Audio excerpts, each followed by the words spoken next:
There are some racing drivers, champions in other categories, who I'd have loved to have seen in Formula One. Dario Franchitti is one of them. A 4-time IndyCar Series champion and a 3-time winner of the Indy 500, he's a certified racing legend. He came close to F1, so why didn't it happen? I wanted to win in F1. And by that point, I was driving race-winning equipment in IndyCar. And I was maybe not prepared to be as patient or risk getting in some car that was not a front-running car straight away. I wasn't prepared to go all in for my F1 dream. I wasn't prepared to risk what I had in America. Here on F1 Beyond the Grid, with me, Tom Clarkson, Dario talks about the 3 big chances he had in F1 and why he didn't take them. It's a fascinating insight into how his career could have played out very differently.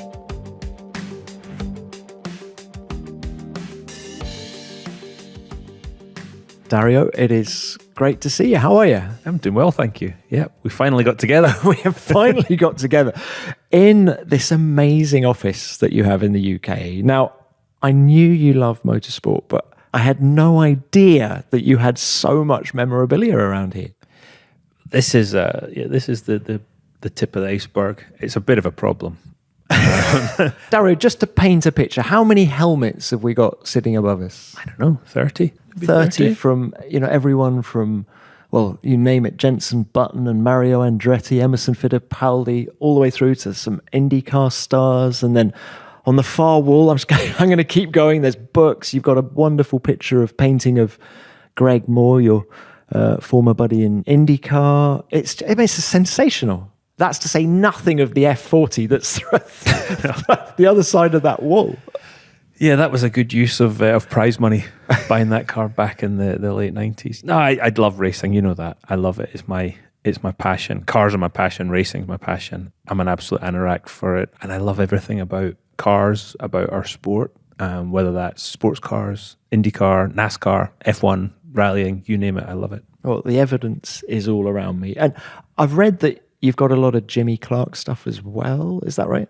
I do. There's a building up in Scotland that's known as the I Love Me building because it's full of old cars and things like my pace cars from Indy, all my old memorabilia. And there's a Jim Clark room in there, which is full of. So it's like there are 2 Jim Clark museums in Scotland. There's the one at Duns, and then there's the one at Dario's place. Yeah, the one in Duns is incredible. It's just been done up. I say just. 4 or 5 years ago, and it's stunning. It's such a great tribute to Jim. And this is the 60th anniversary of his 1965 season with Indy 500 win and the Formula One World Championship. So there's going to be a lot of celebrating of Jim.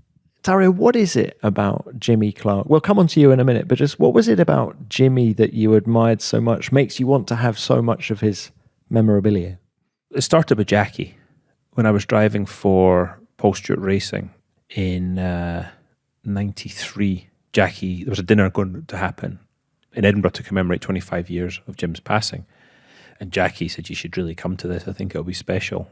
I think I sat next to Eric Dimmock and I sat and talked to a bunch of Jim's old competitors, friends, you name it. And I just thought, who is this guy? And I think it was because of the way he did it. I mean, he's obviously so good from Scotland, and Jackie is also my hero. I've got as much Jackie memorabilia, I think, as maybe Jim. But the fascination was there because with Jackie, I've always had the privilege and ability to pick up the phone. With Jim died 5 years before I was born. And so there was that disconnect. And I've just always been fascinated by him. It goes back to that, being from Scotland and how lucky were we, as Jackie would say, as such a wee nation, to have these great drivers go before us. And they were ultimately, with David Leslie, after that, they were the light that we followed, we being David, Alan, and myself, and then a lot of drivers after that. Alan McNish. I mean, have you ever studied Jimmy? As in, have you ever tried to work out what made him so good? I think he had this balance, whatever you call it. He had that thing, didn't he? I guess the best example of that today is Max Verstappen. That ability to feel the car better than others. Just he's got that sort of level of fidelity that nobody else has. Obviously a much different sport back then with the dangers. All the greats have had that. Did you ever form a relationship with an engineer as close as Jimmy and Chapman were? I was fortunate to, throughout my formative years, and I could list all the engineers I worked with, whether it was the guys at Paul Stewart Racing, maybe Gerhard Unger at Mercedes, Alan McDonald. I won my first Indy 500 with Alan. But then Chris Simmons, who was actually a competitor of mine at Ganassi. Chris was, when I say competitor, he was racing Indy Lights when I started IndyCar. And he thought he was going to get the drive at Team Green because he was racing their Indy Lights car, and I came in and took it. So it's a little awkward for the first 5 minutes of our relationship, shall we say, as driver and engineer. But my relationship with Chris goes on to this day because I, working with Chip still. And when you have a level of respect in the person, but also in the other person's abilities, and that, I think that went both ways, but also a will to win enough to challenge each other every single day. I think that's when those special relationships form. I've always said this, I was lucky with the teams I drove for, with engineers, with the teammates I had.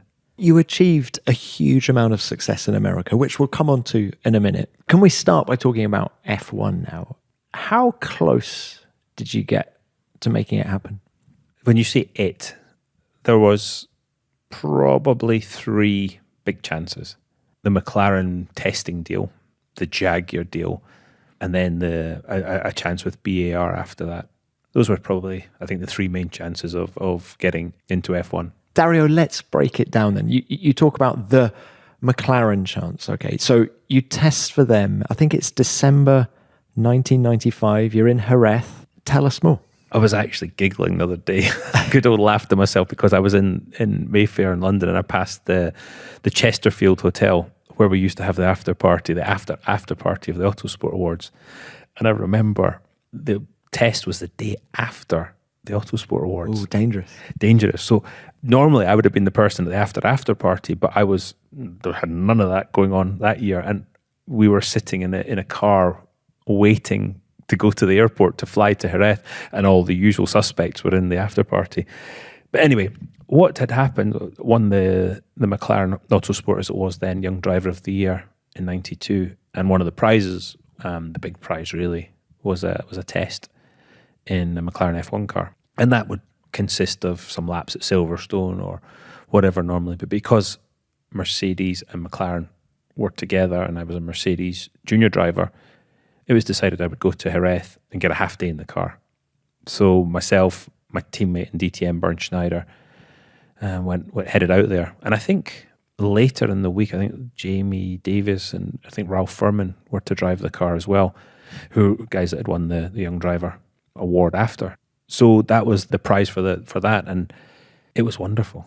It's not a car that maybe is fondly remembered. I think it was MP410, would that be right? It was the MP410 with the mid-wing, and it was the one that Mansell couldn't fit in earlier in the year. And I think Hakkinen managed to get a podium out of it at one point, but it was certainly not one of McLaren's finest. No, but I remember getting in the car, and it was from the headrest forward where I sat. It looked like the car that Senna had driven. That slightly high nose, the shape of the steering wheel, still the same steering wheel shape that Senna had used. It was the Marlboro colour still, and I loved it. There was definitely a contrasting bunch of emotions going on. Schneider and myself were absolutely buzzing of having driven this car, and David Coulthard was there, and it was his first test for McLaren, having left Williams with that wonderful car. And David was shell-shocked, quite frankly, how bad he felt this car was. And we were absolutely on cloud 9. And I got to work with Alain Prost that day and the team at McLaren, Indy Lal, and the test team. And it was one of those moments in life. Yeah, it went well, and I loved everything about it. You'd been racing DTM that year. How long did it take you to sort of get up to speed with everything, F1? Well, if you think, we didn't have simulators. At the time, there was no, okay, let's go to the sim at McLaren and get up to speed. And I hadn't, it was about a year since I'd driven a single-seater that had been the F3 car. The DTM car was a very different beast. But it seemed to get up to speed pretty quickly. I'd managed to do some training on my neck. It always comes as a surprise, though, the G-forces in an F1 car. Yeah, at that time, I think no power steering either. So it was physically quite demanding, but I got up to speed pretty quickly. I mean, so this is December 95, and the previous month, Mika Hakkinen had his awful accident in Adelaide. He was in recuperation and I think doing well, but was there ever a conversation with you that if Mika's not ready for Melbourne start of 1996, that could you sit in until he was ready, race the car? I'd forgotten about that, Tom. I'd forgotten that was that horrible accident. No, I don't think there was, because Jan Magnussen, who had been teammates with in F3 when he'd absolutely destroyed me. I mean, just absolutely destroyed me. We'd been teammates then, and then we went to DTM together as teammates, and I got my own back. But he was the McLaren test driver, and it was very much, I think if anything was going to happen, it was probably Jan that was going to jump in the car. All right, so the test goes well. Was there any contact with Ron Dennis at the time? Obviously Norbert Haug you knew very well from Mercedes, but any message from Ron? Yeah, I got a letter from Ron. As I said, I keep everything. I've got it up in the I Love Me building, and it said something like, great job at the test. Unfortunately, we're not going to be using you as a test driver because we've got Jan, blah, blah, blah. But great job, and who knows what the future brings. I think it was something like, I'm paraphrasing. I haven't read it in quite a few years, but that was the sort of the contact at that point. Well, that's a beautiful segue into what happened a couple of years later. You are by now carving a path in North America in Champ Car, doing really well with Mercedes backing, but you get the call. DTM ITC, as it had basically priced itself into oblivion at the end of mid-end of 96. And I'd gone to the end of year Mercedes party, and I sat next to Paul Morgan at dinner. And Paul said, what are you going to do? To give people some context, that's Paul Morgan from Ilmor Engines, and they were making the Mercedes Formula One engines and the Champ Car engines, isn't it? Yeah, they're making the IndyCar, the F1. And Mario Ilian, with his partner Ilmor, was the genius on the engine design, and Paul was very much the man that made the trains run on time and made everything happen. They were a great partnership and really, really good people. Anyway, I sat next to Paul. He said, what are you going to do? And I said, I'd love to go to America. Sorry to interrupt, but that is a mindset shift for the Dario Franchitti at that time, because you'd won races in Formula 3, you'd won, as you say, the Young Driver Award, and the ambition was to go to Formula 1. The ambition had been F1 since I was a little boy. You have got those dreams of being an F1 driver, and as you become older, you realise the difficulties in your path. But I'd wanted to be an F1 driver. But Norbert was a great supporter, but Norbert was also happy with me doing DTM and GT stuff, and I wanted to go to F1. And so there was a bit of a difference of views, shall we say, in that position. Anyway, Paul said, leave it with me. And typical Paul Morgan, I learned that in January the phone rings and it's Paul saying, right, I've organised a test for you with Carl Hogan, and if it goes well, you're in for the season. Norbert's going to have to stump up some cash for some engines and stuff, but yeah, there you go. I just thought, what? Okay, thanks, Paul. And you felt all your Christmases had come at once at that point? I did. At that point, Jan Magnussen had gone over and raced at the end of 96 in IndyCar, and he loved it. And he said, if you get the chance to do this, you've got to do it. And so that was part of my thinking, to go over and try this. So I went and did the test. The test went well, and the deal happened with Carl. And then I get the phone call saying, can you come to Woking? I don't remember if it was from Ron's office or from Norbert's office, but can you come to Woking? Norbert and Ron want to see you. I phoned Julian Jacobi, my manager, and I said, Julian, this is happening. He said, oh, good. Well, we should go. So then I said to the guy, can my manager come? And they said, absolutely not. That's so funny, because Ron would have known Julian very, very well from the Prost and Senna days. I got the impression there was a bit of, I think, Ron and Norbert, there'd been some dealings, because Julian worked with Alan and Ayrton Senna this back in the late 80s. He still worked with Alan at that point. So there might have been a couple of deals that they'd done, and those guys were maybe smarting from the deals. Anyway, upshot was I ended up going to Woking and sitting across the desk from Norbert and Ron. And what was the proposal? So the proposal was that I would become test driver, and they would also help fund my IndyCar stuff. West had just done the deal, I think, to sponsor, I think 97, it was already West, wasn't it? They were going to sponsor the IndyCar through one of their brands, I think. So a week would look something like that. And I remember them telling me this. A week would look like I would race on the Sunday in, say, mid-Ohio. They'd fly me from Mansfield Airport in a little plane up to JFK. I'd jump on the Concorde, I'd fly back to Heathrow. They'd put me in another little plane. I'd go to Jerez, for instance. I'd test Monday, Tuesday, Wednesday at Jerez. And then I would reverse the journey and go to the next IndyCar race. So it was going to be punchy. That's brutal. That would have been brutal. I mean, it was, in the one hand, it was an amazing opportunity. Also, when you read the contract, it was something like, the term was, I can't remember how long, it was the number 9 years sticks in my head, but they, on their side, could get rid of me at any point. And I just didn't feel confident in that. It just didn't sit right. And when I look back now, I wonder how life would have been different at that point had I done that deal. But I also could have been one of these guys who just sits as a test driver forever, and there wouldn't be, 3 Borg Warner trophies sitting over there. But I thought they said you could continue racing in IndyCar. Yeah, but that was not sustainable, was it? I mean, that schedule's not just not sustainable in any way, shape, or form. That was the sliding doors moment, maybe. That might have been the sliding doors moment, and some odd stuff happened around then. I went straight downstairs from that meeting and made a seat for the 97 car. Hang on, what? So at this point, you haven't said no? I haven't said anything, no. I haven't said a word. I said, I need to go and talk to Julian about this. So before leaving the building, you do a seat fit? Went downstairs, did a seat fit for the 97 car, and David Brown was there. David had left Williams and come to McLaren. And I think he basically told Ron at one point the car was a bag of crap. And Ron didn't appreciate that. So David then comes to an IndyCar, or a couple of IndyCar tests as my kind of chaperone.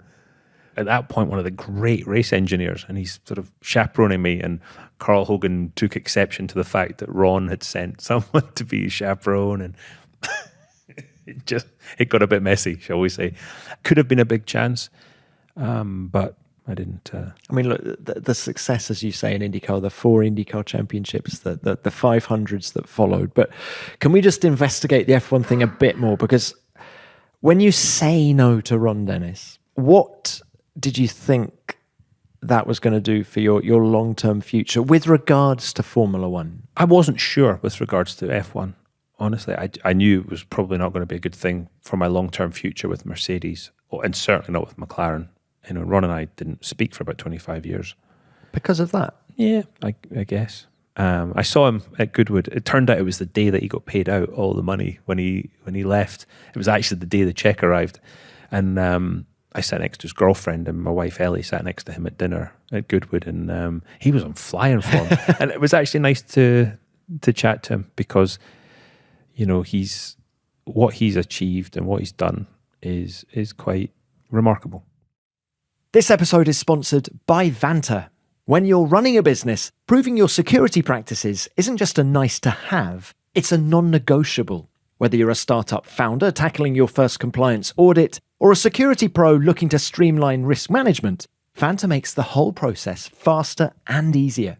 Vanta is a trust management platform that helps businesses automate security and compliance, helping you get audit ready in weeks instead of months. With Vanta, you can automate compliance for over 35 security and privacy frameworks, including SOC 2, ISO 27001, and the latest European frameworks like the EU AI Act and DORA. That means up to 90% of the work is handled for you, saving you time and up to 85% of costs. Vanta doesn't just get you compliant, it helps you stay compliant, continuously monitoring risks and streamlining security reviews. Plus, with AI-driven tools, you can complete security questionnaires up to 5 times faster. And it's not just about efficiency, it's about results. A recent IDC white paper found that Vanta customers see $535,000 per year in benefits, and the platform pays for itself in just 3 months. For a limited time, listeners to this show get $1,000 off Vanta at vanta.com/grid. That's VANTA.com/grid for $1,000 off.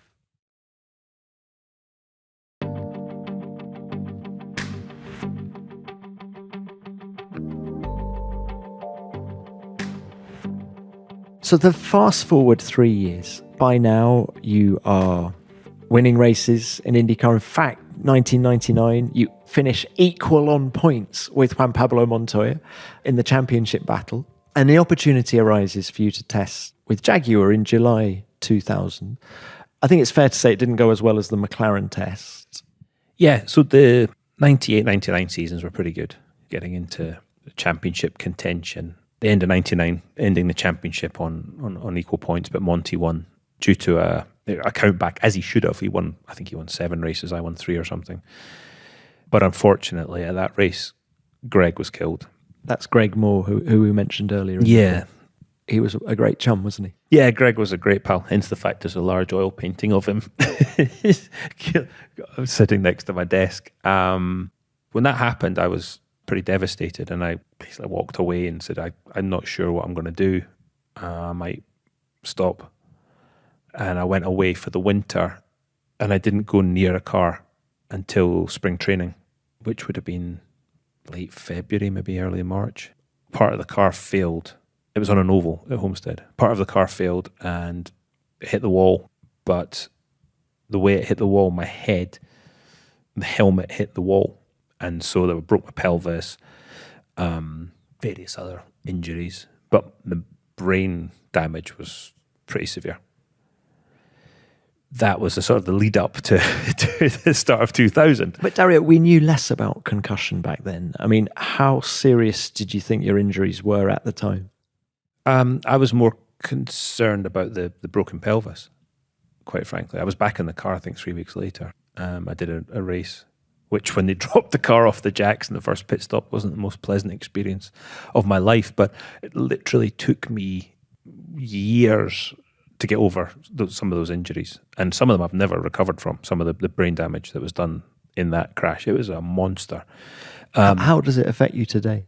Memory, certain parts of memory, names, faces, just a part of the brain. And yet you were in a racing car 3 weeks after later, it. yeah. How did it affect you in the car?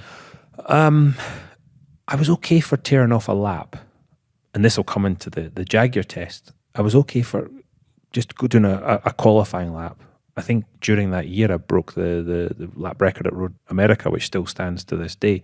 So I was okay with that because, again, I knew I was repeating. I wasn't learning something new. But in a race, oh my God, I couldn't focus for more than sort of 4 or 5 laps at a time. Yeah, it was a bit of a disaster.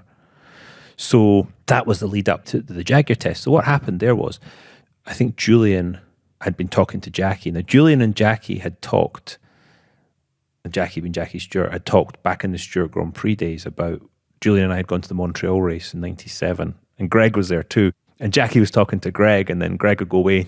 I'd come in and Jackie would talk to me about getting in the car at some point, but it never happened. But Julian said to Jackie, you should test Dario. Obviously, it's now Jaguar, it's no longer Stewart. But Jackie had a big say in what went on with Ford. So the next thing I know, I'm in Dearborn in that building, signing a contract. Nothing was simple because I had done a deal with Barry Green for the future. But Barry, being Barry, just a really cool guy, said, listen, I'll do a deal with you. If you get the F1 opportunity, that's fine. But if not, you've got to sign with me for another X years.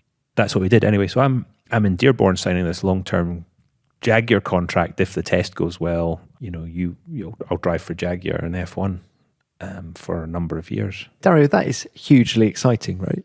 That was exciting, yeah. Particularly, you think of the mindset. I'd had that huge accident on the ovals, and from that point on, I was pretty scared of ovals for quite a few years.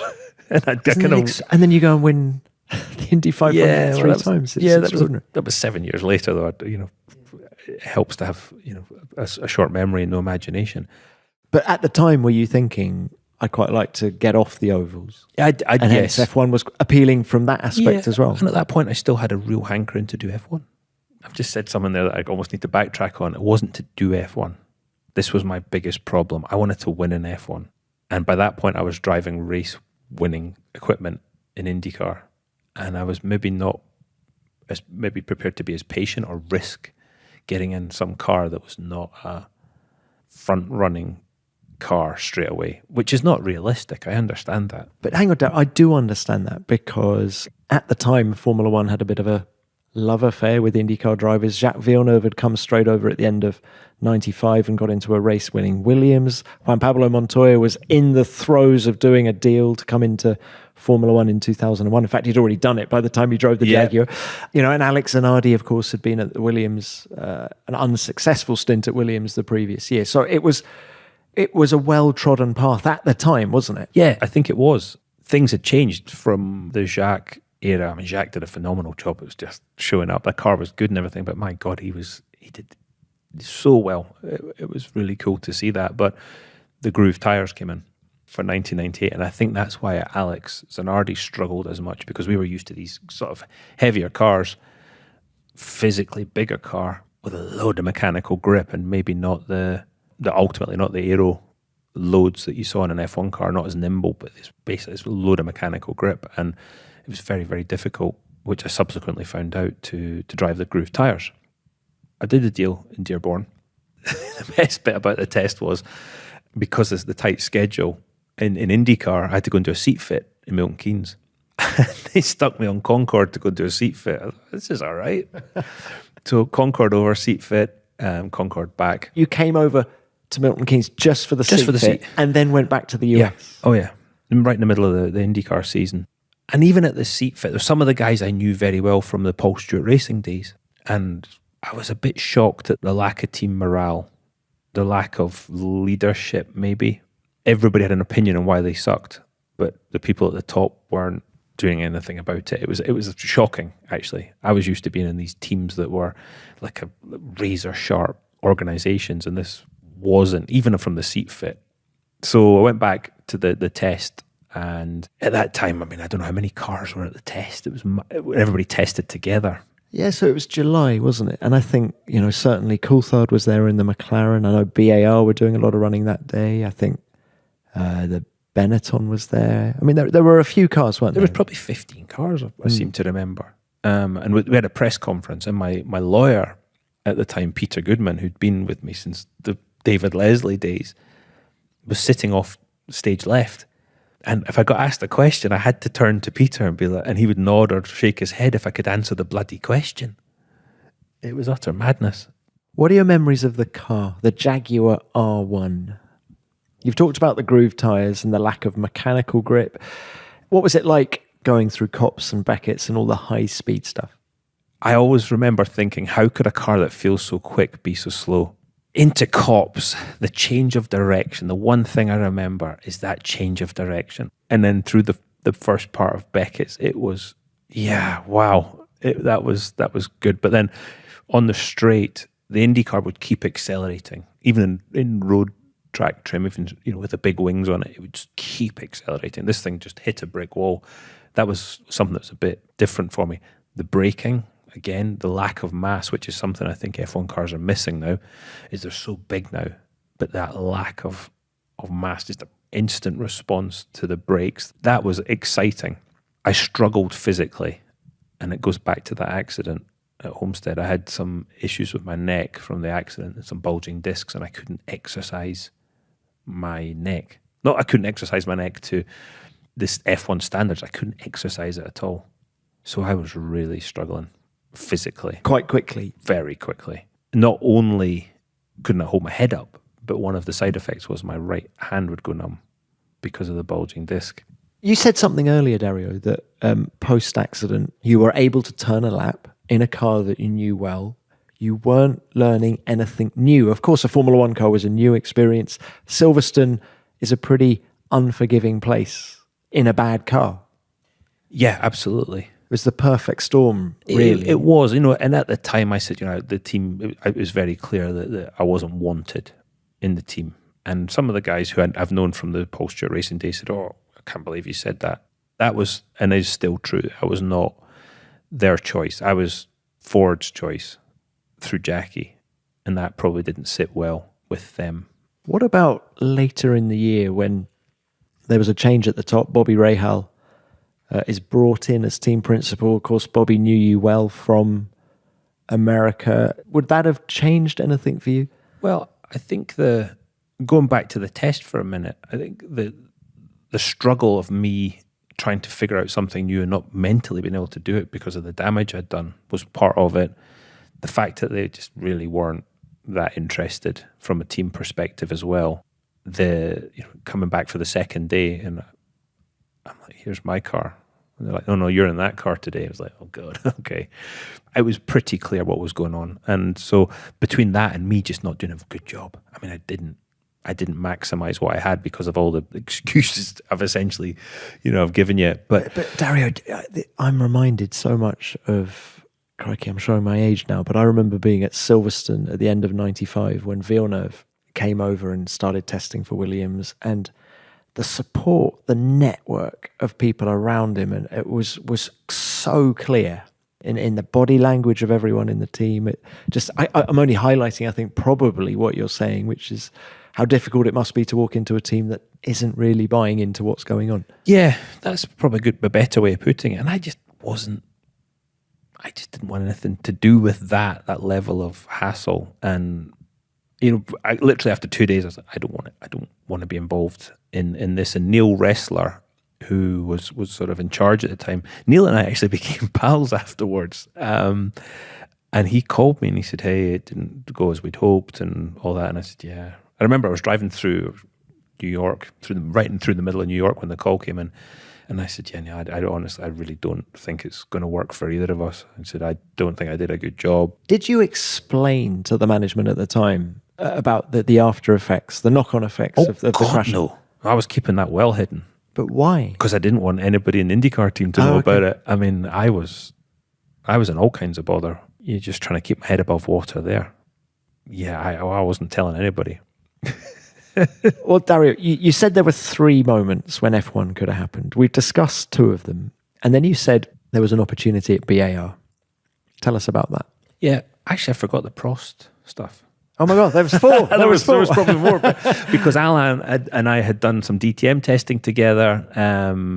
He was involved in the McLaren thing. And then he started running his own team. And obviously, Julian and him go back forever.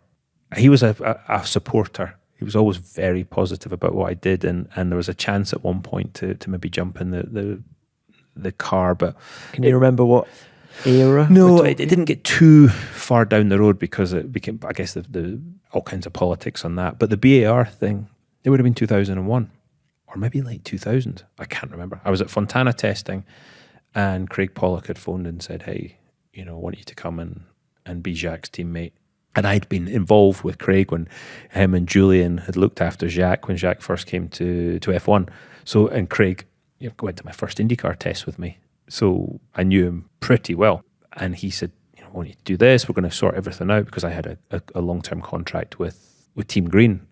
But Team Green was sponsored by British American Tobacco. So there was a nice link between BAR and not an insurmountable problem having a long-term contract with Team Green, I guess. No, it wasn't. But Barry Green wasn't best happy, shall we say.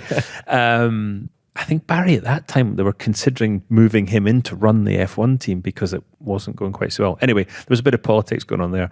But at that point, it didn't seem the right thing to go into the team. I think anybody that had been teammates with Jacques at BAR, it hadn't worked out well for them. And by that point, was a bit happier. You didn't think about it seriously? No, I really didn't. Not more than 10 minutes. And that was really the last chance. And there might have been some lack of confidence on my part of putting myself out there. Again, it comes back to that risk. I wasn't prepared to go all in for my F1 dream. I wasn't prepared to risk what I had in America. But even if it hadn't worked out in F1, you were such a force in the US at this point, you could have just walked straight back in. Can I just say that, later on, you go and do one season in NASCAR, which didn't work out. You come back the next year and win the championship. So I feel very strongly that if it hadn't worked out in F1, you could have come back. I don't know. And I think you could fancy your chances against Villeneuve, actually, in an F1 car. Yeah, I think I was a bit maybe gun shy after the Jaguar experience. But it didn't work for Zanardi. Zanardi came back to IndyCar and really struggled.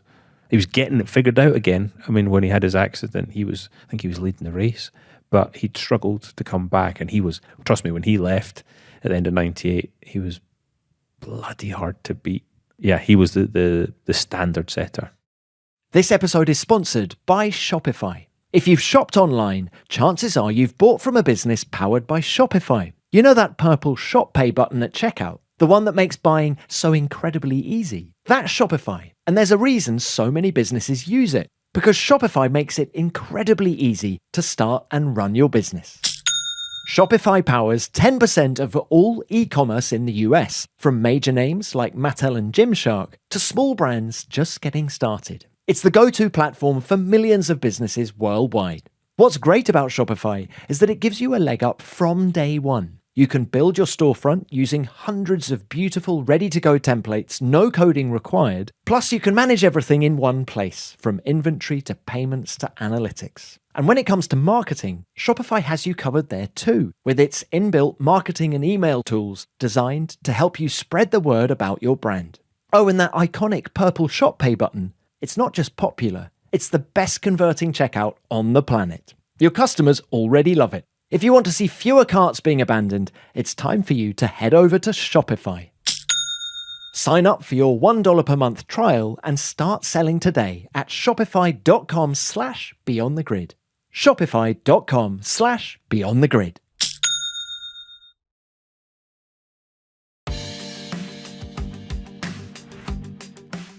There's more from Dario in a moment. And once our chat's finished, why not check out F1's other official podcasts? F1 Nation's review of the Emilia-Romagna Grand Prix is out now. We're joined by former Red Bull driver Daniil Kvyat to reflect on Max Verstappen's stunning win at Imola. And the latest episode of F1 Explains comes from inside the Haas garage. And it's all about what the pit crew, mechanics and engineers do during a race. You can find those shows on your podcast app. Let's talk about some of those successes in IndyCar. And I did want to ask, how complete do you need to be on a street course one week, an oval the week after that, a permanent road course the week after that? I think experience helps in that situation. You know, as a rookie, it's very difficult to adjust to that. Certainly my rookie year, I'd jump on the street courses and I got right up to speed. The road courses, it felt normal. And then you come to a short oval and you, oh my God, you were sort of learning this new way of racing. And then you get on a super speedway the week after that and you're doing 240 miles an hour going, oh, what am I doing?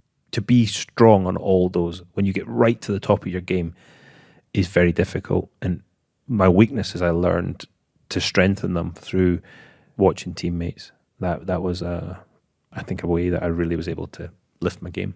If you had a favourite discipline by the end, what would it be? I loved street courses. Man, I loved the challenge. I loved smashing over the bumps in Toronto, 3 or 4 surfaces in one corner, all different grip levels, making the car float over the bumps between the walls, inch perfect, on a qualifying lap. That was something special.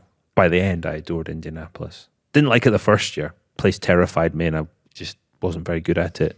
I mean, how difficult is it to tame Indianapolis? And in you describing that, can you also just bring in the challenge that Fernando Alonso set himself when he went there? No previous experience on ovals, the scale of the challenge for him. Such a hard thing that Fernando did, and he did a really good job. And not surprising.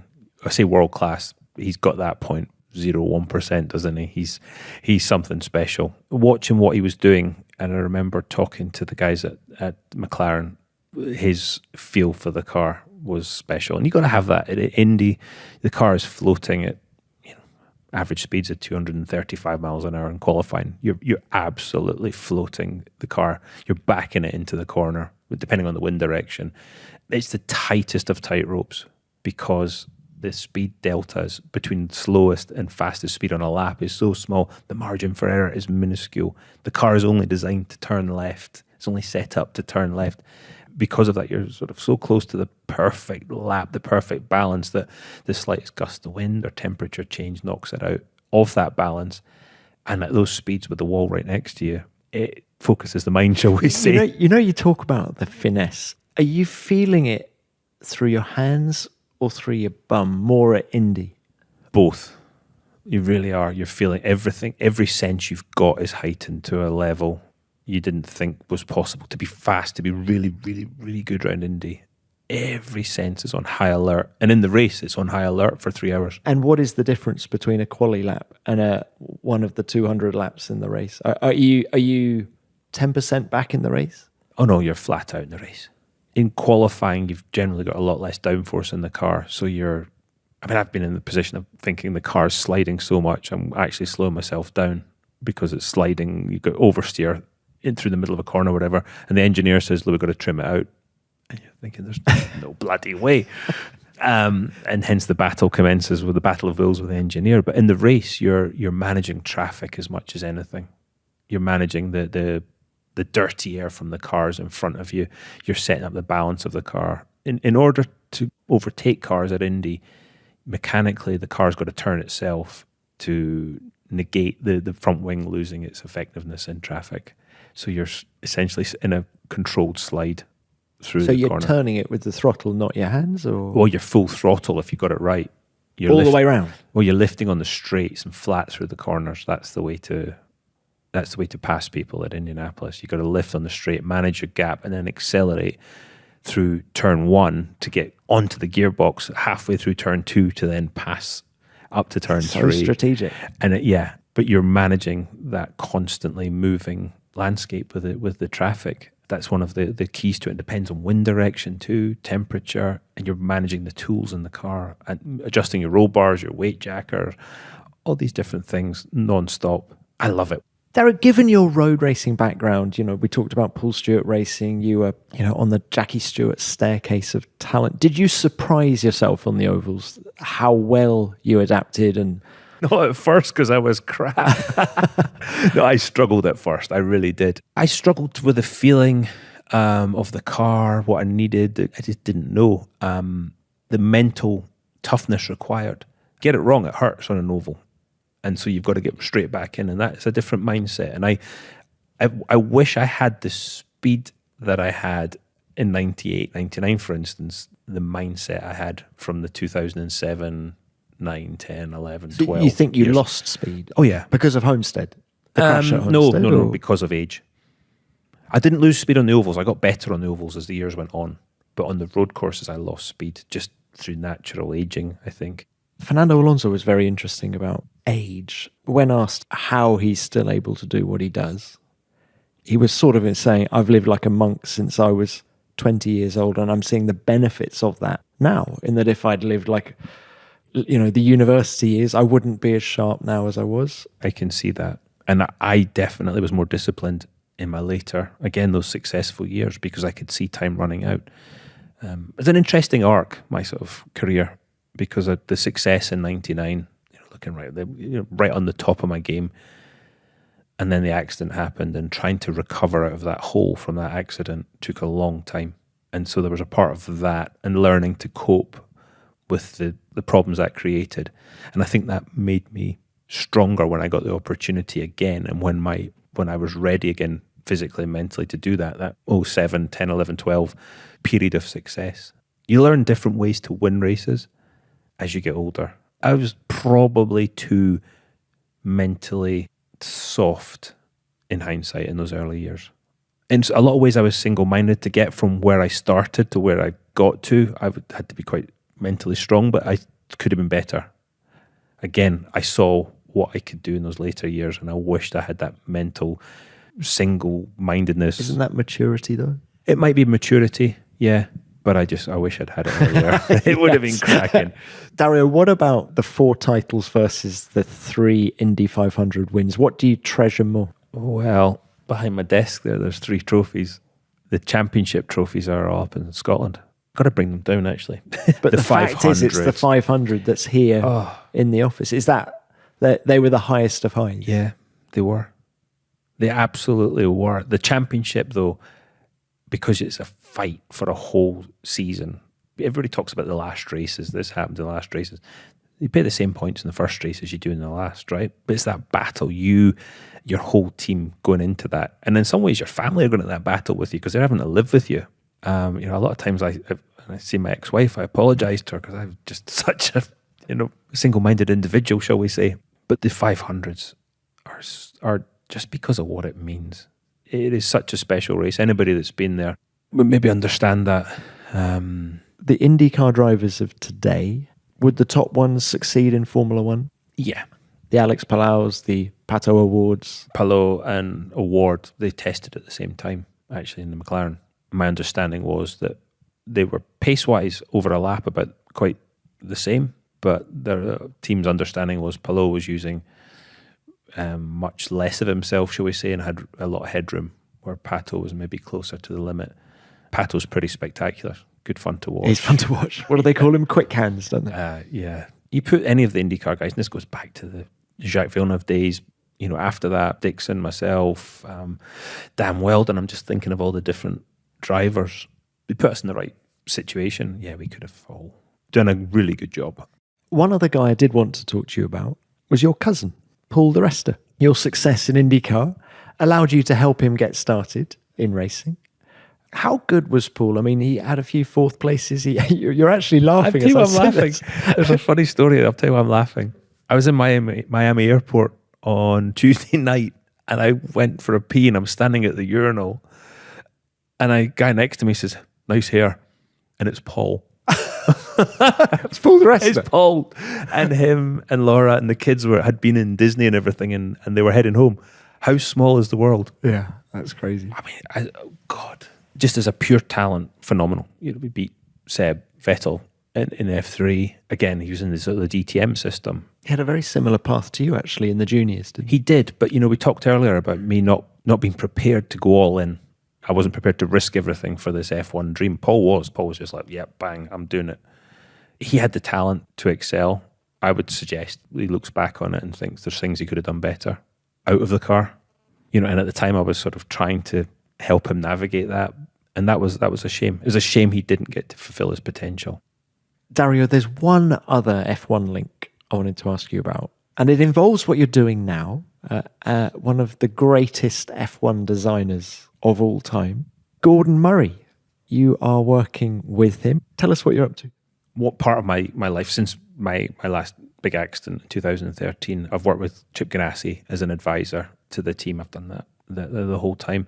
And then in 2020, Gordon was looking at launching the T50 supercar. He asked me to come on board, sort of not temporary, but part-time, and as an ambassador. And that's kind of basically, we had dinner one night and he got me drunk on red wine, and he proposed that I come on full-time, which I said I couldn't do, but I'd sort of do 3 days a week at Gordon Murray Automotive I'm now director of brand and product. So I've got an office. Not this office either. I've got another one. That's a very impressive sounding job. I mean, it's the T50 is, I probably should give some background in that it was Gordon Murray's pen. Well, all of the great Brabham Formula One cars from 1973 up until really the end of the Bernie Ecclestone era were his. He was the guy that introduced refueling. There was the Brabham fan car in the 70s. But he also then went to McLaren, and it was his pen that designed the McLaren F1 road car. And then now there's the T50, right? Yeah, absolutely. Have you driven both? Yeah, the McLaren F1 and the T50? Yeah, I drove them on the same day. Gordon and I went to Spain last year. They were doing an article on both cars.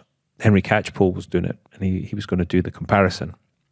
So we basically flew down, nicked the cars, and spent the day driving around the mountains of Spain. The biggest difference is 30 years. You think about 30 years difference in tire technology, brake technology, and it really shows. The game's moved on. The F1, when it came out, it set the standard in speed in all kinds of areas. But then cars have continued to get bigger, heavier, and quicker, but losing driver involvement, where T50 takes it the other way. And Gordon's just said, number one, this car has to be about driver involvement. Driving perfection, he calls it. It needs to be driving perfection. It's about the experience of driving the car. And both F1 and T50 do that. T50 is a bit sharper. It's got modern tyres, it's got modern brakes, it's got ABS, which doesn't interfere in the driving experience. Probably the biggest difference is that the BMW engine is a thing of wonder, but it's a big old engine. And you feel the centre of gravity move. When you go into a corner, you feel the engine making an appearance. The T50, the engine is tiny. I mean, it's something, it looks like a late 80s V12 F1 engine. And it's got so many advantages because of that. T50 is a little bit lighter. That helps. I mean, the F1 was very light. T50 is very light. But it's got that 3-seat centre driving position, cockpit too. and it is a cracking thing. I've got one coming. Oh, it's going to be next to the F40 then. It's going to be, yeah, it's probably, I'll probably stick it in next to the F40, but it's, it'll be here end of the year. And What's it like working with Gordon Murray? I mean, does it take you back to your racing days? And can you imagine him and Nelson Piquet and Niki Lauda? And is he a very good problem solver? Oh, he's an incredible problem solver. The best bit about my job is driving the cars is fantastic, which is a small part of it actually. But the best bit is when I go to his house and we spend a morning that sometimes ends up being it's supposed to be just a morning, ends up being an afternoon too, and we start talking about the future products, where we're going to go with those, the current products, how we're tweaking them, and then we start talking about road cars. It can be modern F1, it can be the BT44, it can be working with Niki, it can be working with Nelson, working with Senna, you name it. We go down these roads, and I just think at times, how the hell did I get here? How lucky am I? 3 or 4 years ago, I drove the Duckums that he designed for Alan Cadney. I drove the car at Laguna. I raced it. And after the race, Gordon, Marino and I sat in the truck and debriefed. And as Marino and I got in the rental car and we were driving out of the circuit, and he turned to me and he said, as kids, what would we have given to sit and debrief with Gordon Murray about a race you've just done in one of his cars? And that to me sums it up. There's a big degree of hero worship from my side. He's something special. You know how the McLaren F1 went to Le Mans and it won the race in 1995? Does Gordon have any ambition to go back to Le Mans with one of his cars? Yeah, I think he would love to. He really would. We were talking about the anniversary, the 30-year anniversary this year of that happening. He's a racer at heart. He loves racing. And so, who knows? We've got the T50S track car. It sounds like a late 80s F1 car. I absolutely adore it. That couldn't, because it's got movable aerodynamic device, that kind of stuff. It would be a difficult thing to get there, but the long-term plan for Gordon Murray Automotive is to go racing at some point, and he loves Le Mans. He loves Le Mans. He loves long-tail cars. Talking of Le Mans, I find it nuts that you have never raced there, but I believe there might have been an opportunity had you not had that career-ending crash in Houston in 2013. By 2013, I was getting to the point I could feel the motivation for what I was doing just starting to taper off. And it was really important to me that I wasn't the weak link in the chain at Ganassi. I'd been given such a terrific opportunity in 2009. We'd gone on a bit of a tear, winning the 3 championships in a row and the 2 500s. And, for me, going up against Scott, literally as I walked in the door of the team, I thought, I just don't want to embarrass myself. That was my mindset. Some guys go in there going, I'm going to destroy my teammate. I was like, I don't want to embarrass myself. So it worked out okay. Of course it did. You beat him. But I'd always been fascinated by Le Mans. I love it. I got discussing it with Wolfgang Hatz, who was running the development at Porsche at the time and was on the board there. And he was keen that I'd come and have a chat about it. And my old buddy Mark Webber and I were working it from the back as well. Mark was working it because we wanted to race together. I'd known Mark since, the mid-90s. We wanted to do this. 2013, January, I went to Weissach. And the plan was that I would probably do 13 and 14 in IndyCar. That would be the end of my Ganassi contract. And I would go and drive the 919 Porsche. And that would involve Le Mans and being involved with Mr. Webber, racing with him. And unfortunately, because of the crash, it didn't happen. So I guess 2 things I regret. I got to do a lot of cool stuff. The IndyCar stuff, the wins, all that. That was beyond my wildest expectations, actually, what I was actually able to achieve. But I missed not racing at Le Mans. And this only occurred to me about 2 years ago. I missed competing in my home Grand Prix. I always said to you, I wanted to win in F1. I wanted to be in F1, not to just be in F1. I wanted to be within a chance of winning and put myself in a position where I could compete. But that's one of the regrets. I'll tell you where it occurred to me. I was judging the Young Driver of the Year a couple of Novembers ago, and Johnny Herbert came on as a guest judge. And him and I were both limping up the stairs to go across the bridge to the hotel. And there was a picture of him in the Benetton suit having just won. And then I thought, yeah, that would have been cool. That would have been so cool. You would have made a lot of people very proud, including Jackie Stewart, who was a mentor for you, wasn't he? And then some, yeah. And still is to this day. Jackie is. I said that to my oldest daughter, Sophia. I can't remember what we were doing, but I introduced her to Jackie. And she hears Ellie and I talk about Jackie. She was asking about him. I said, darling, without Jackie, we'd be living in a smaller house. That was how I put it. And she wanted to understand about Jackie, so she did her own research. And she went to World Book Day at school dressed as Sir Jackie Stewart with a tartan bonnet and everything. And she gave all her savings to race against dementia. But that shows, I think, the way Jackie has affected our family. From the first day I sat with him, the Paul Stewart Racing Christmas party in 1991 until today, he's had a massive effect. And probably my dad and Jackie, probably the two had the most effect on my direction of travel in life. What is the best piece of advice that Jackie Stewart ever gave you? There's so many pieces of advice. My biggest thing with Jackie, though, is I watched him and I learned by watching him. He led by example, and I watched how he did things, how he conducted himself, how he handled himself. As I say, I literally think about something he taught me every day. When I went to Paul Stewart Racing, I could not stand up in front of 5 people and speak. And he sent Jan and myself to public speaking courses, little things like that.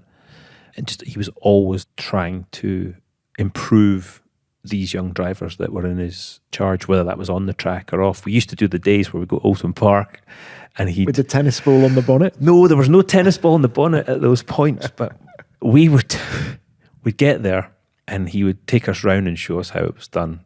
And it was just silky smooth. And then we would get in and have a bit of a hack at it. And eventually we thought, right, enough's enough. Let's see who's quicker. We didn't tell him this, but we stopwatch in pocket. And he was quicker. Silky smooth. And this was, God, he would have been in his 50s. I was 18. Jan and I would have been the same age, and we thought we were all that. And we weren't. He was still that good. Actually, in that cupboard over there, I've got Jackie's last windsuit from Nürburgring, 73. And when you were discussing with your daughter, Sophia, it is true to say that without Jackie, you wouldn't have had a racing career, or is that too extreme? Without him, I'm really not sure I would have, and I don't think I would have, because go back to 1991, my mum and dad, my dad remortgaged our house, our family home, without telling my mum, to pay David Leslie the budget for that first year. I mean, and Father David and David Leslie were just incredible too, and they're part of the story. But then I went to Jackie had seen me race, and I went to this Christmas party, and we had a bit of a chat, and I was there in my £100 CNA suit, and I've told this story before, but they had the Christmas quiz, and there was one question about Sterling Moss, and so Jackie pulls out his flip phone and calls Sterling for the answer to the question. And I just thought, oh, you're in the big time now, son. But Jackie, shortly thereafter, said to me, I was home in Scotland, and he phoned me and he said, right, I think we can do this. He said, I'll find the money and you do your best in the car. And, he was able to corral this who's who of Scottish companies to help support myself and Paul Stewart Racing. And without that, it wasn't going to happen. And then, of course, the Mercedes thing happened from that. And then there was no stopping you. And then there was no stopping. Well, a couple of walls stopped me occasionally, but yeah. Oh, Dario, it has been wonderful to chat. Thank you very, very much for your time. Really enjoyed it. There's one final question I have for you. It's something I'm asking everybody on the show this year. It is the 75th anniversary of Formula One. Do you have a favourite race or a favourite moment from Formula One history? There's all kinds of things bouncing around my head here, but I have to say the 1978 season, Mario in the 79, Nicky in the fan car. And the reason for that is that's what started my love of motor racing, that season. Those cars, if you look behind you, there's all these models of the late 70s F1 cars, those big Goodyear tyres behind. That ignited the passion I have for the sport. My dad and I sitting watching it and watching the races on TV. And yeah. Dario, thank you very, very much. Thanks, Tom.